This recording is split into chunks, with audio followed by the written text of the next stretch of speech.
rapidly rising water levels have submerged homes, roads and farmlands, forcing more than 5,000 residents to move to higher ground, where displaced families are now living in makeshift shelters. Scientists attribute this particular surge in water levels across the Rift Valley lakes to a combination of climate-driven irregular rainfall and human activity. Willie Dennis Njiru now talks to the affected families and also area leaders in Nakuru as well as experts. Let's take a look.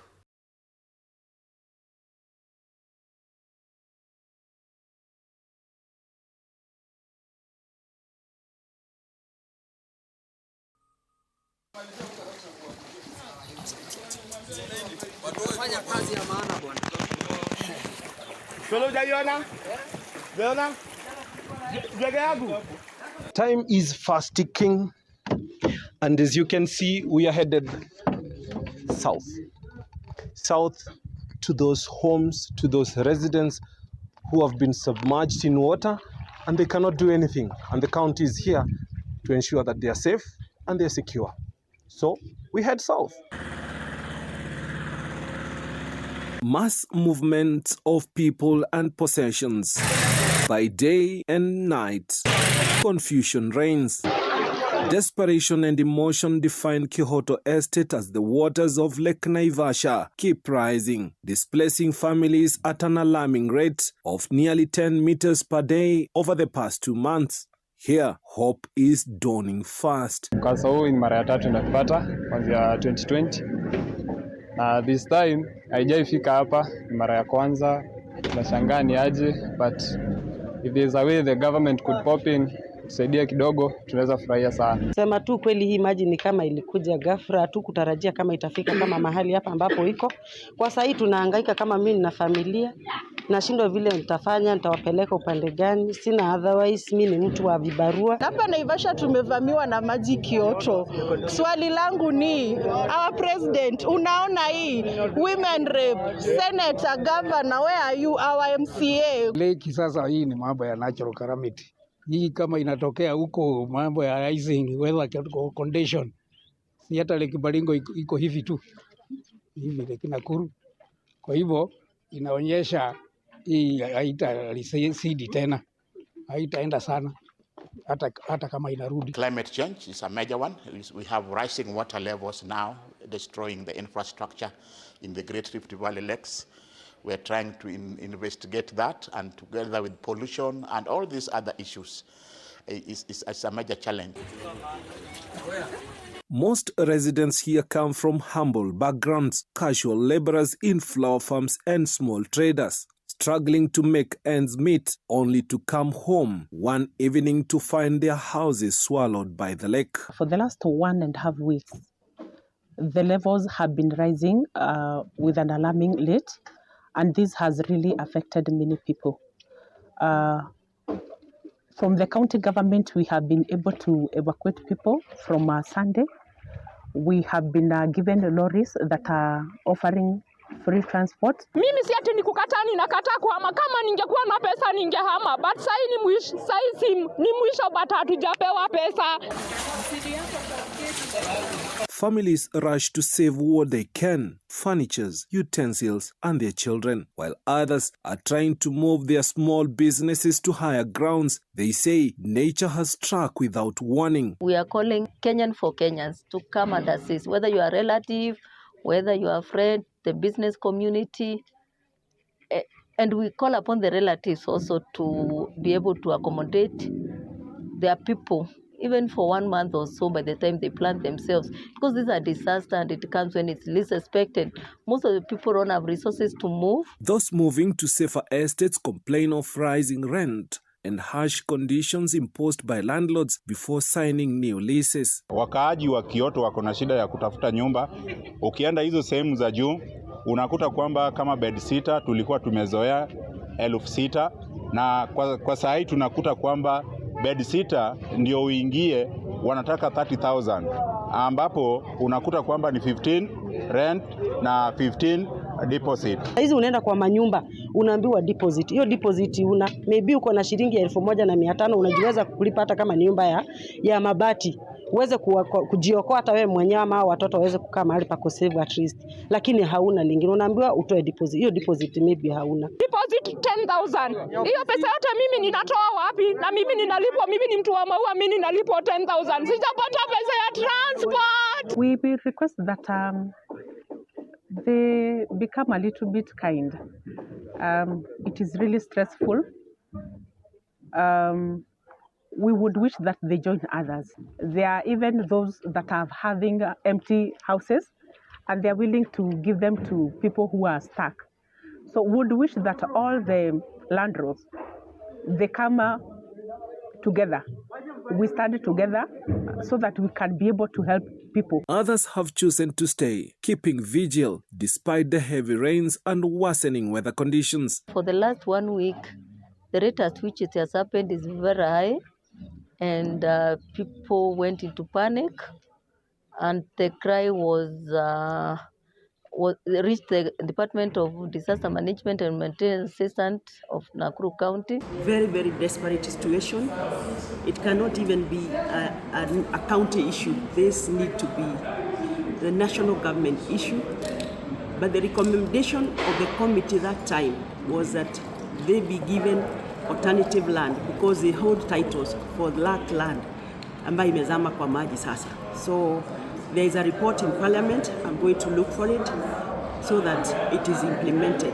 Otherwise, that place, because of climate change, the water has come even where it didn't reach that time. Imekuja mpaka hapa. So the government needs to take care of those people. The government needs to take it over.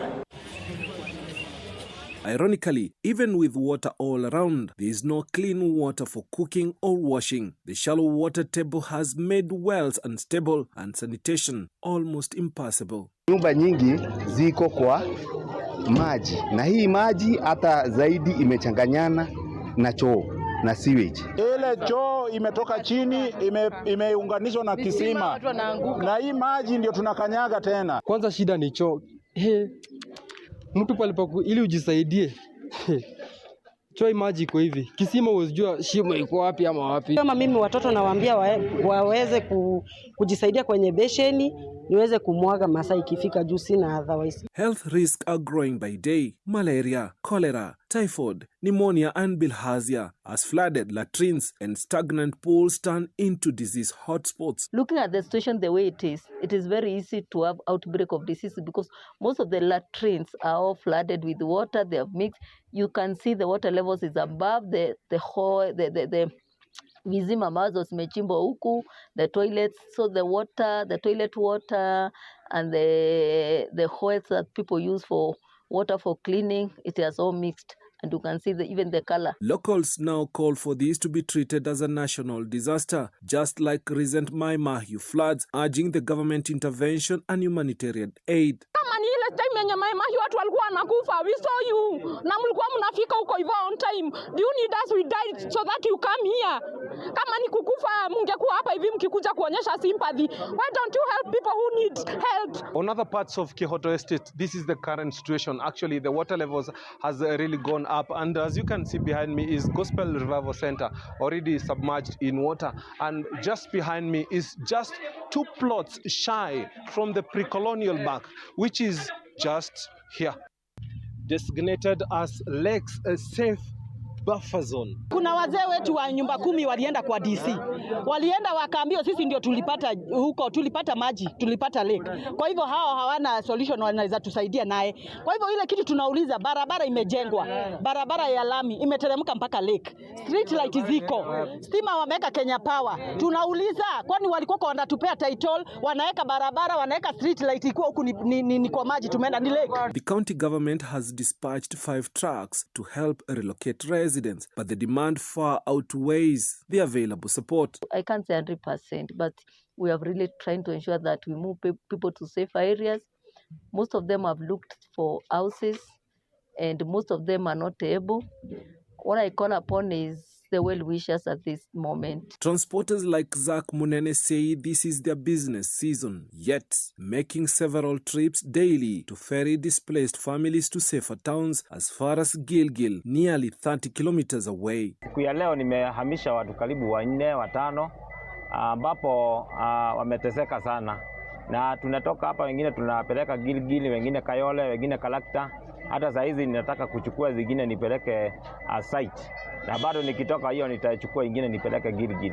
So watu wanateseka huku na maji, na ilikuja ghafla. The water level has now reached the historic 1906 mark, 2,100 feet above sea level, the limit once designated as the lake's safe buffer zone. Experts say poor land use decisions that turn farmland into residential estates ignored these natural boundaries. The government of Kenya is the one that first surveyed Kihoto, allocated it as land for agricultural use. Then later, the same government approved subdivision of this parcel and allocated it to 30 individuals.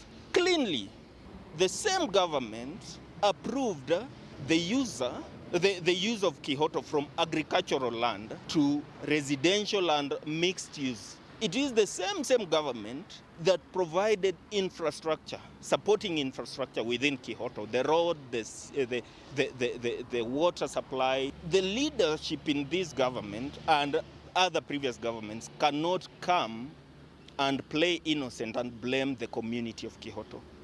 It is a mess that was created by government, and I can still authoritatively say that it is only the government of Kenya that can fix the mess they established by creating Kihoto. Scientists are now calling for urgent research to determine the real cause of the rising Rift Valley lake levels, with locals blaming siltation and blocked underground outlets. Vile mvua imezidi kunyesha, hii ziwa imezidi kupanda mpaka ikafurika.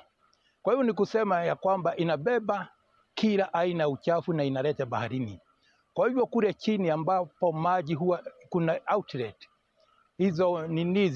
hizo mashimo yote imefunika. We need to understand what is driving the rising water level in the Great Rift Valley lakes, in Naivasha, in Nakuru, because it's now continuous. Before it was like it is a phenomenon happening after 30 years, but now we have seen it occurring throughout, and that is something that we have focused on, and will require different experts to nail down what is leading to this for proper planning. Lake Naivasha has no visible outlets, but beneath it lie the Olkaria geothermal fields, believed to play a role in underground drainage, alongside Lake Elementaita and others, now possibly blocked. Hii lake iko na mchanga mwingi sana, kwa sababu wakati mvua inanyesha kutoka Kinangop yote inakuja na hiyo mawe yote, matope yote, mchanga yote inakuja kwa hii lake.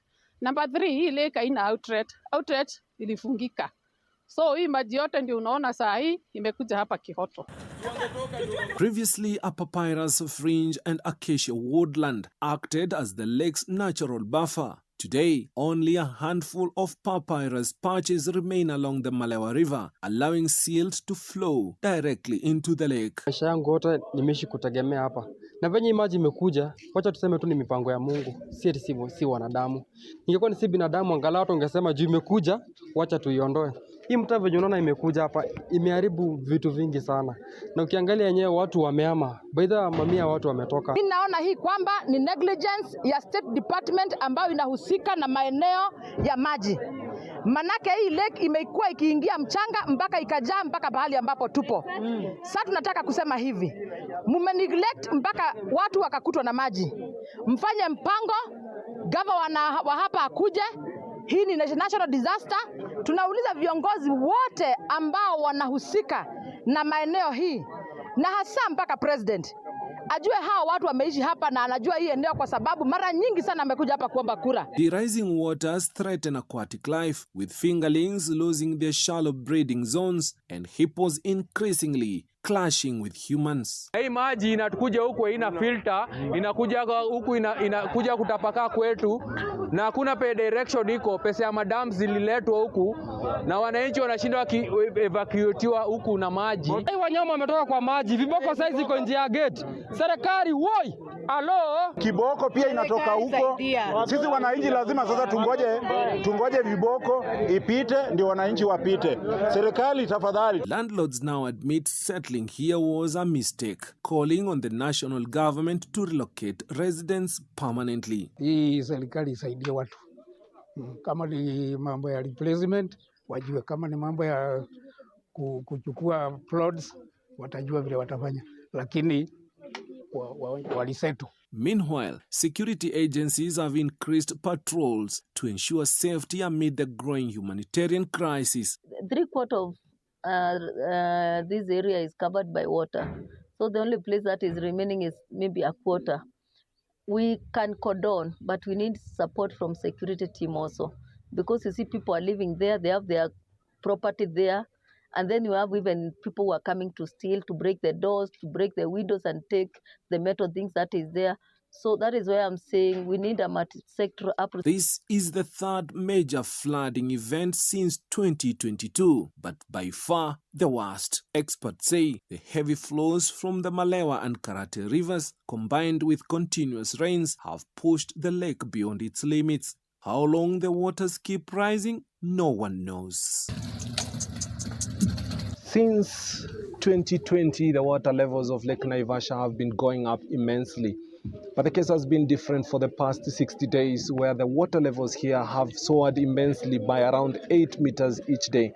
And just behind me over there, we have the colonial buffer zone, a mark that was set by the colonial regime that actually indicated the highest water levels of this lake ever since it was recorded. It is headed there. When no one knows, how no one knows, but outrightly they say the elephant always remembers its path, and equally for the waters. Reporting for TV 47 from Naivasha in Nakuru County, I'm Willie Dennis Njiru.